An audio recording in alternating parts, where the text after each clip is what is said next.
welcome back to my channel. So today I wanted to do kind of a review and demo of not a new product, it's new to me and it could be new to a lot of people, and it is the Maybelline Fit Me Foundation, and this is in the Dewy and Smooth formula because they just came out with the Maybelline Matte and Poreless Foundation, so that one's totally new, and I was just like, I kind of felt left out. Another thing for kind of normal to oily people, but I kind of like that Maybelline repackaged their formula because then I was hearing, you know what, the regular Fit Me is actually a very extremely dewy foundation, and I kind of like that they did add that on here. So all they kind of added was where it says new look, dewy and smooth, you know, kind of like an FYI, like in case you guys didn't know, we did kind of have something for you normal to dry people or people who just prefer kind of a dewy finish. So I was kind of glad. So I was like, you know what, I've never checked this out. I don't know why I've never gravitated towards this foundation, but I was like, you know what, let me check it out. You know, I'm always looking for something dewy, especially from the drugstore. It's really hard to find dewy foundations from the drugstore. I love my L'Oreal True Match Lumi, and now that Maybelline has something for me, I was like, you know what, let me check it out. So the price that I found this for at Ulta is about $8, and it's 1 fluid ounce, which is the traditional amount that you normally get in a bottle of foundation. If you get more, yay you. But then remember, Ulta usually always has a lot of buy one get one 50% off. Same thing at the drugstore. There's always a lot of sales, so that's always great. $8 is really great price for foundation, because I feel like a lot of foundations are actually going up into the $10 and $12 range. I actually expected this. I was trying to remember how much this was. I expected it to be more than $10, but no, $8. I think that's pretty nice. And then as it states, it is a dewy foundation. Like, this will give you a real extreme glow. If you're dry, this gives you a really nice glow. I feel like if you're normal to oily, this is going to be an extreme glow. Like, even for my dry skin, this glow was like not too intense. It was really nice for my dry skin. I'm not sure about normal skin people. I can tell you probably oily skin people are not gonna like it.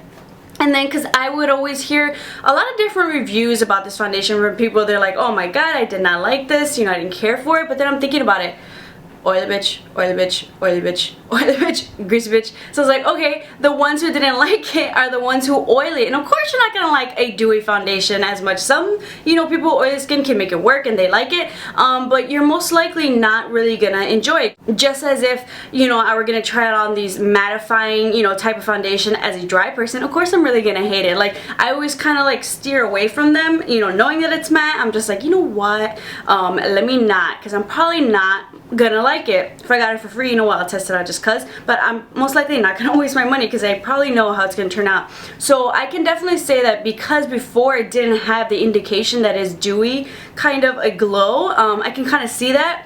But now that it does, it's kind of like, alright, forewarning, don't give us a bad review just because you're oily and didn't like this, because it did make you look oily. Now the coverage, I'll definitely say, and I'll kind of show you guys in this clip, it definitely is a light to medium coverage. You can definitely make it more of a sheer to light coverage depending on the tool that you use. So I can make it more medium buildable with the stippling brush that I'm using. I love to use a stippling brush sometimes for foundation to add a little bit more coverage, but if I want to sheer it out a little bit more, I'll definitely use a beauty blender. I've used both, and for me, I like more coverage, so I'm going to use a stippling brush. But if I definitely want to add more glow or just kind of sheer it out, just a light coverage, I'll definitely go for a beauty blender. So that, honestly, I feel like comes down to personal preference.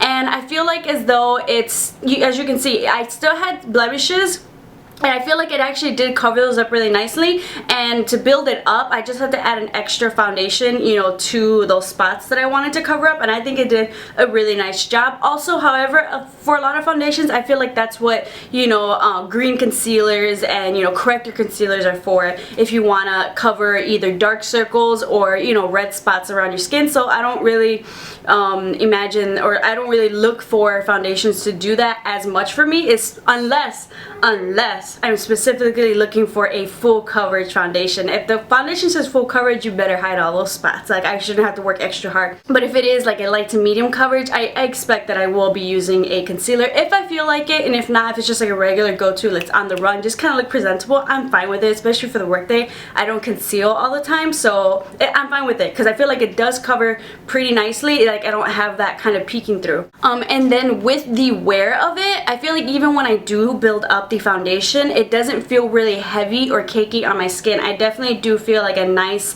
lightweight feel to my skin, and I just love the glow that it gives me throughout the day. Like honestly, for my dry skin, if you're dry skin and you're looking for something at the drugstore, I would definitely check this one out. The longevity, the wear time that it gives you, I would definitely say it's not super duper long wearing. It will last me throughout the workday. That is great. I would say maybe about 6-7 hours depending how well you kind of set it. If you have oily skin, this is probably going to come off your face real quick, but if you have dry skin, it's really going to stay there and maintain itself a lot longer. So it's not going to stay on for 12 hours, definitely not. Maybe 8, you're kind of pushing it, but I would say a good 6, possibly if you can get away with it 7 hours, but more like 6 hours. I feel like I can see it fading, but I mean, like, if it can hold on for 6 hours, I'm definitely glad. And especially if you're going to use this for the nighttime, I mean, you start getting ready at like 8, 9, depending what time you go out, what your bedtime is, and what time you plan to be in bed. As you get older, that time gets a little bit earlier. But I feel like, you know, honestly, if you just need it for like 4 or 5 hours, you're set, you're good, you're perfect. I will say that I do like the shade selection, the amount of shades they offer. I will say, since they did add the Pro Matte, the newer foundation kind of mixed in there, it's a little bit harder to kind of find, you know, the Dewy to Smooth range to the Pro Matte range, but you know, if you can find a good display with all of those shades available for both types of foundations, I feel like you can definitely find your color. And if you have to mix, I feel like as though it's not going to be that big of a deal, seeing as though it's only $8, but if you do feel like you're going to have to mix, I would definitely hold off if either at the drugstore or at Ulta they offer the buy one get one 50% off, because then it's going to be at $12. I feel like at Target or Walmart this might be even cheaper. The last kind of little tidbit I wanted to add, if you feel as though maybe you bought this and you feel as though this was too dewy, and say you bought the matte foundation and you feel as though that was too mattifying, too drying on your skin, what a lot of people have been doing, I've been hearing, which I kind of want to try, maybe for the summer, because this will probably feel a little bit greasy on me. I don't know yet. A lot of people have been mixing those two to get kind of like a nice satin finish. So if you want to go that route, say one or the other didn't work out for you, the matte or the dewy, guess what? A nice little satin finish in between I think would be really nice.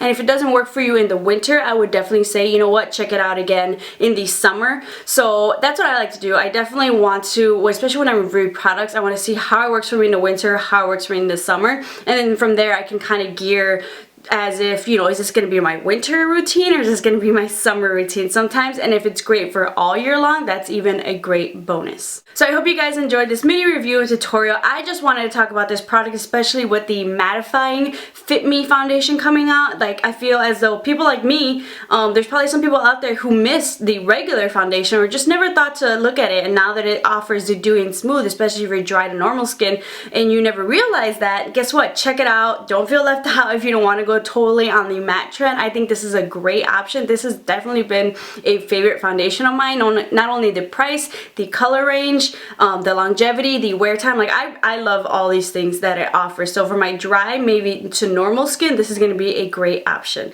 So thank you guys so much for watching. I hope you enjoyed this video. Make sure to subscribe for some more upcoming videos. Let me know what other items you want to see me review, and I'll see you next time.